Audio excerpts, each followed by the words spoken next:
Shanti Shanti. That because of that desire, the mind is getting disturbed, is remaining disturbed. And when we get it, for a while the desire subsides and the mind becomes peaceful. The moment the mind becomes settled, mind becomes peaceful, the joy which is always coming from within, that we are able to feel.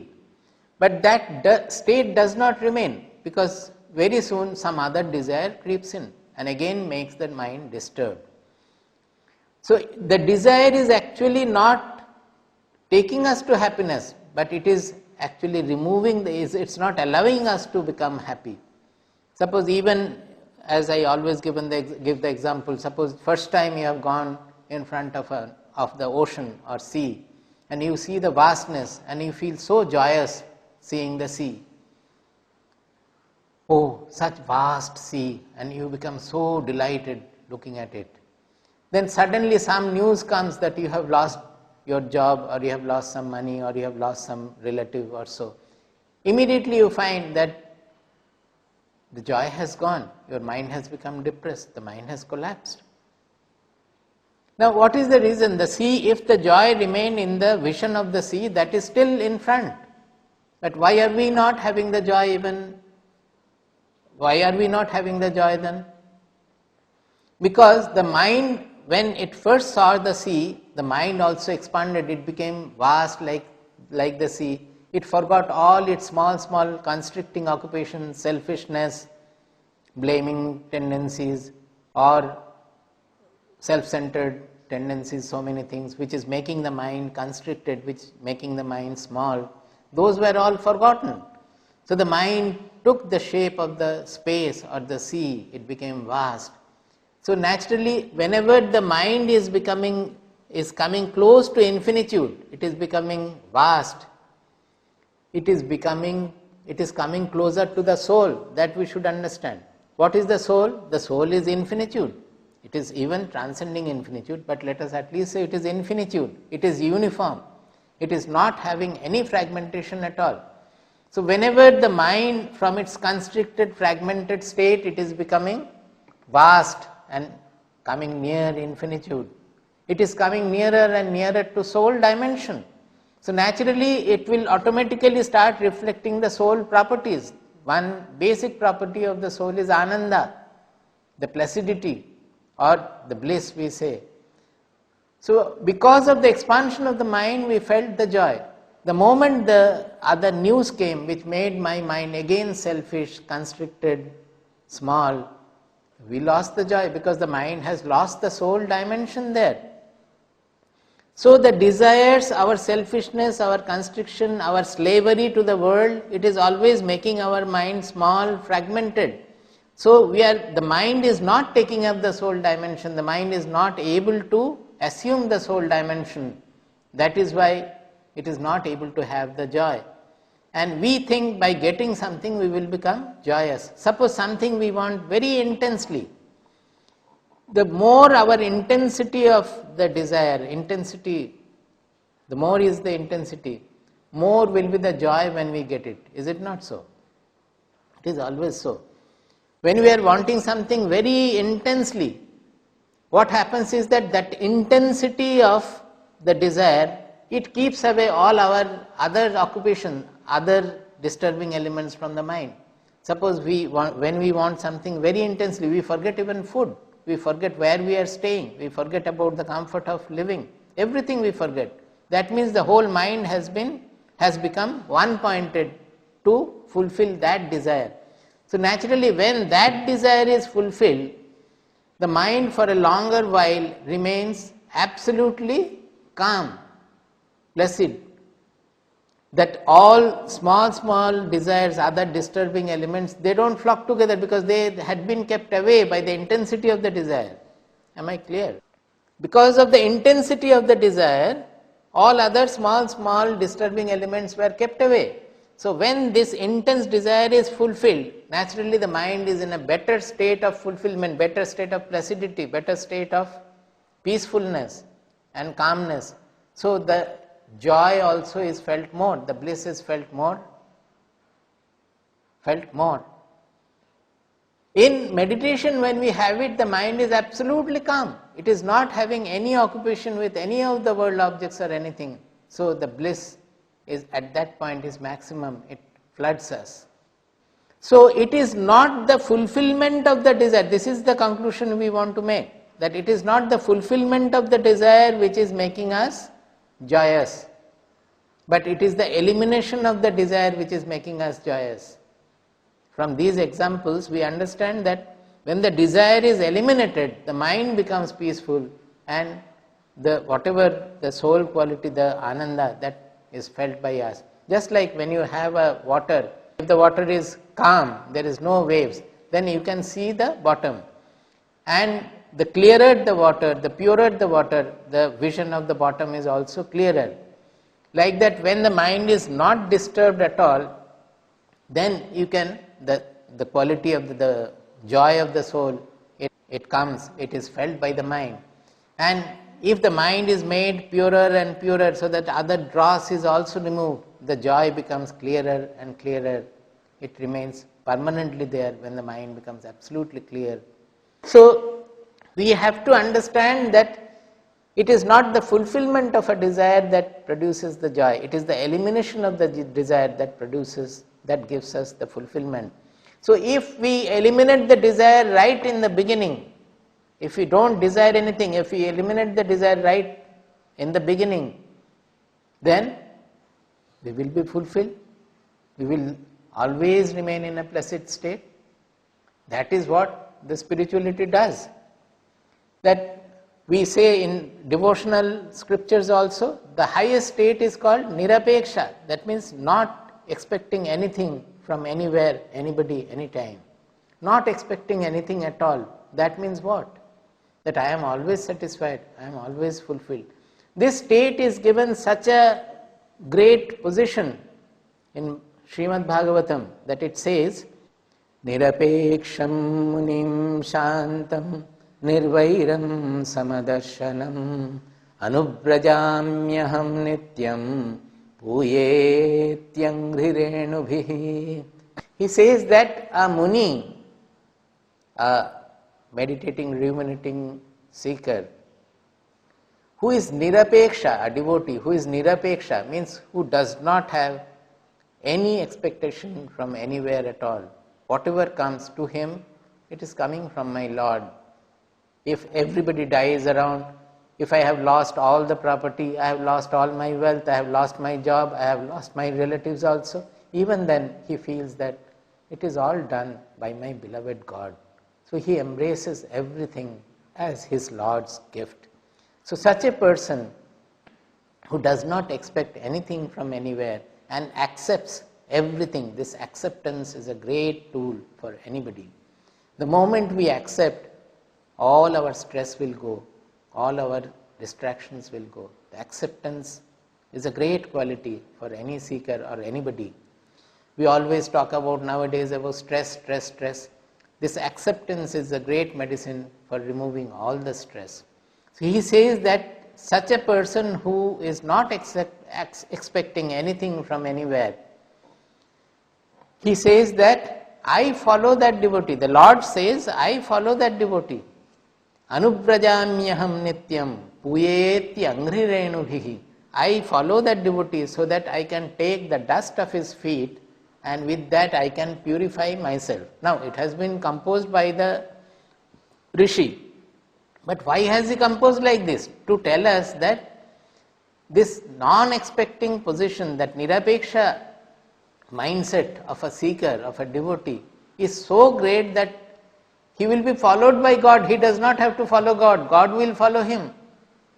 So he need not bother about God at all. What by positing God, and everything is done by God, everything is given by God, whatever comes in my life is His will. All these things we are positing to attain this state of nirapekshata and all acceptance. That if everything, whatever happens I accept, then God is not necessary. If I don't expect anything from the world at all, then God is not necessary. We are positing God and creating our devotion to the God and saying that everything is done by Lord only to attain this state of the mind. So, this is the state of desirelessness. Now, I have a problem because everywhere, whenever we are addressing the youth, they say that spirituality we are not interested in, because always you are speaking about desirelessness. We have many desires to be fulfilled, Swamiji, how can we take to it? So, actually our Shastras are not asking all of us to become desireless. If it is so, then in the 4 Purusharthas, Purushartha means the whatever attainment can be had through application of our self-effort. Paurusha means our self-effort. So whatever we gain through self-effort is called Purushartha. Now in our scriptures, Dharma Shastras, we have 4 Purusharthas. That is Dharma, Artha, Kama and Moksha. See, Kama is there. If we mean that desires are not to be fulfilled at all, why should there be Kama in the 3rd Purushartha? That means we have to put our effort first to learn Dharma.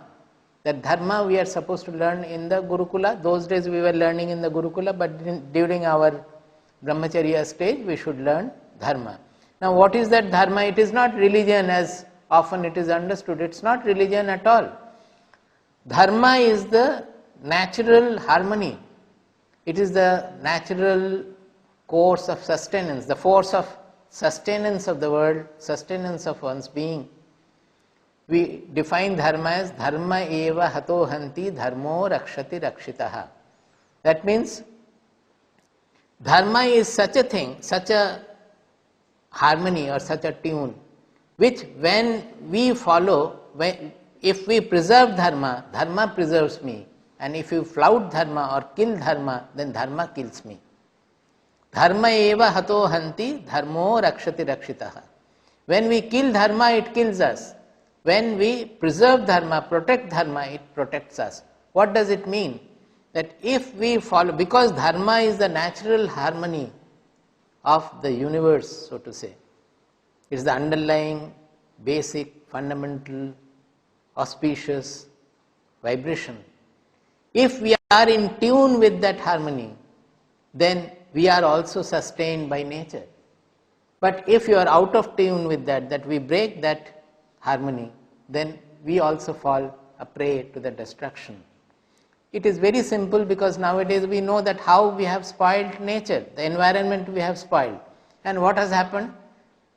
The environment is killing us. That is what I mentioned the other day, that after the Industrial Revolution, we got so much of power in hand, so much of diverse powers in our hand, that we did not know what to do with them. We did not know how to tackle them. So in the process we have tampered with the natural harmony. We have gone against Dharma. So naturally now the environment is killing us. It is the polluted, we are all suffering from so many kinds of diseases because of the polluted environment.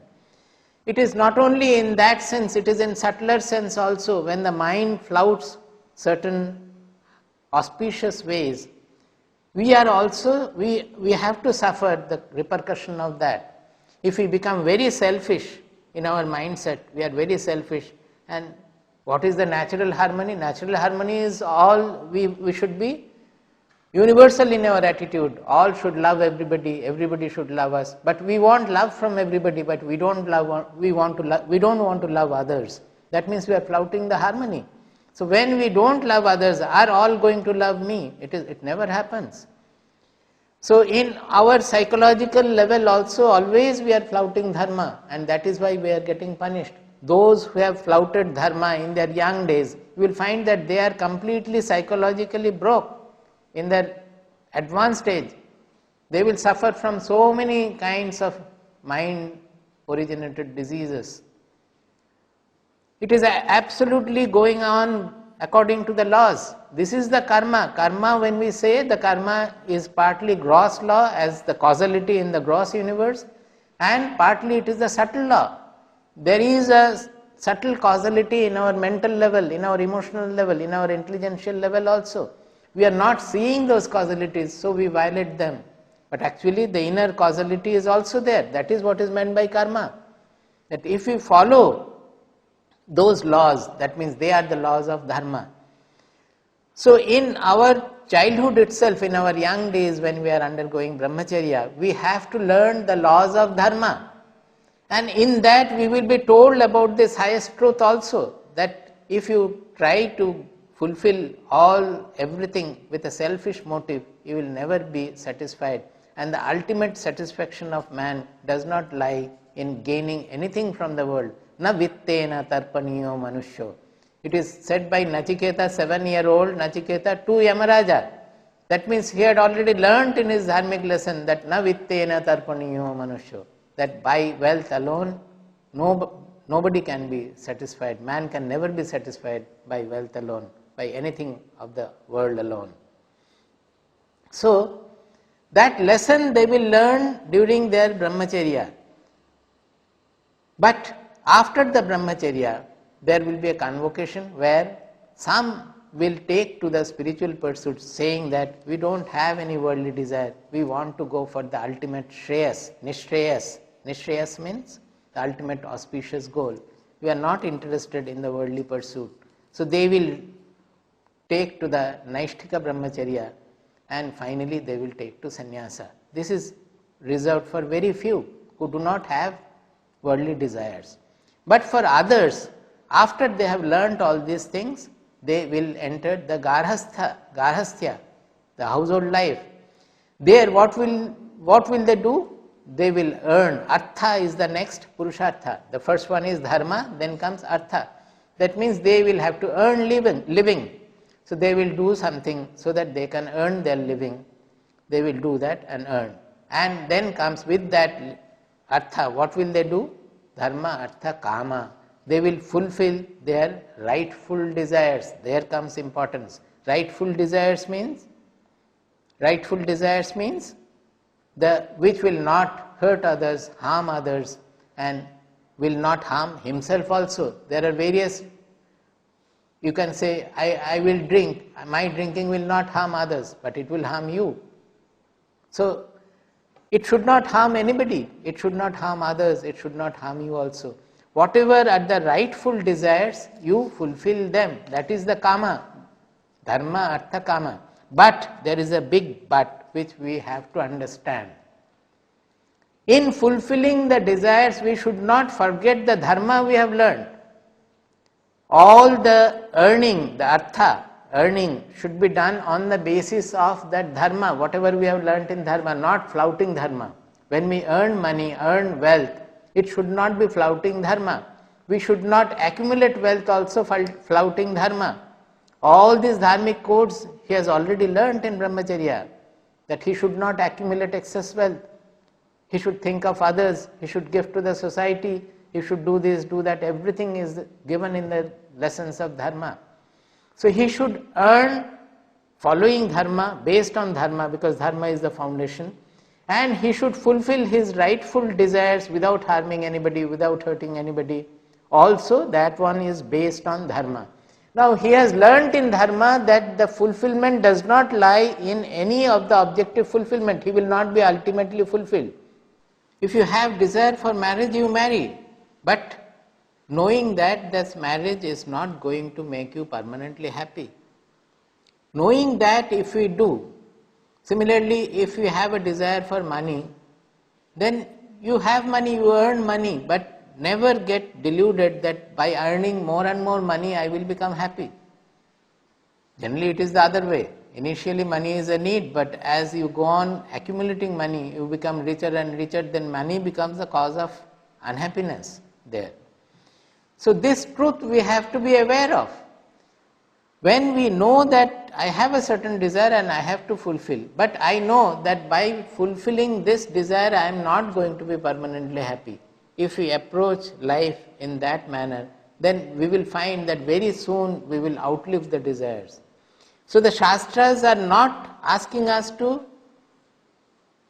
eliminate all the desires right in the beginning. The desires will be eliminated by a seeker when he understands the redundance of the desires.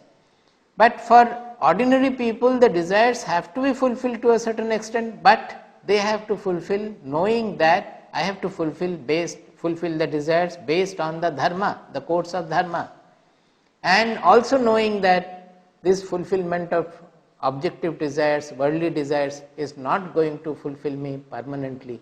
That is why in our country people were walking off for vanaprastha and sannyasa. Even the kings at the age of 50 or so, they would leave the kingdom on the next generation a proper heir to the throne, and then walk off to the forest. That was the practice. They could do it easily also. Even if a king who holds on to the throne beyond a certain limit, there will be others, the rishis were there, the ministers were there to suggest and to advise him that this is not right. Now time has come for you to leave. So leave it on the next generation. They are already ready. They are all quite competent. Person is there. So if there is no competent person, then there is a point in holding on to the throne for some more time. But otherwise, leave it to the competent person and go. That is how the whole society, see how all the spiritual truths, they were shaping our whole society in our countries, shaping the whole society in our country. That is why that day I said this bird illustration, it can be extended to societal dimension, to global dimension. Basically what it means is to be aware of the auspicious goal, be aware of a real identity which is always virtuous, which is always universal, which is not selfish, which is not hurting others, which is not after selfish gain. If you are always aware of that auspicious identity, not only in individual, in the social context also, there is an auspicious path on which the society will become most sustained, and there will be long-term welfare of the society.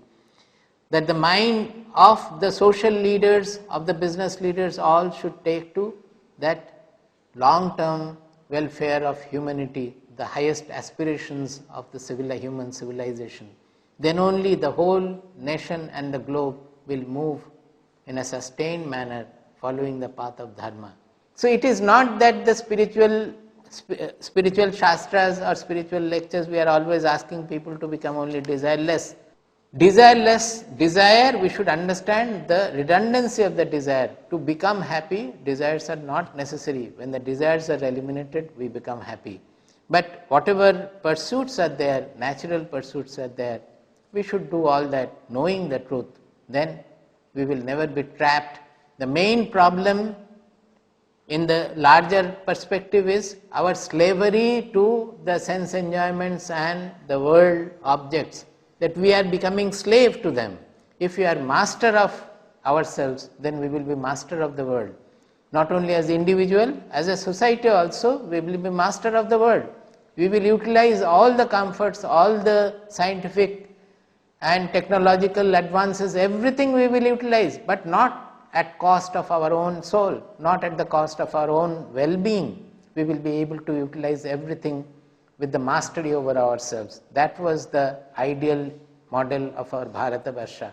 We should try to understand it and try to take to it in the modern perspective with whatever adaptations are necessary.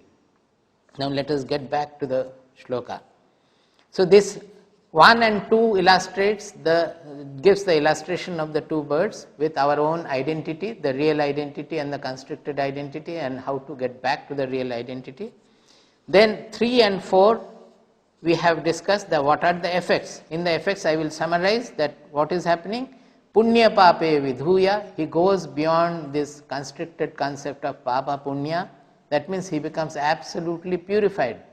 In that level, punyas are also impurity. So he goes beyond punya and papa, he becomes pure. He becomes niranjanaha, that is nirlepa, untainted. There won't be any taint, he will never be affected by anything at all. He becomes unaffected. That is a result. Then paramam samyam upaiti, he attains the ultimate uniformity, the samatva. Then in the 4th verse they have said he never becomes ativadi, He will not be argumentative to establish his point of view, his opinion, because his standpoint is always on the realization of the truth of his own soul. And he becomes Atma Krida, Atmaratihi. He revels in his own Atma, he revels in himself, he plays with the Atma alone.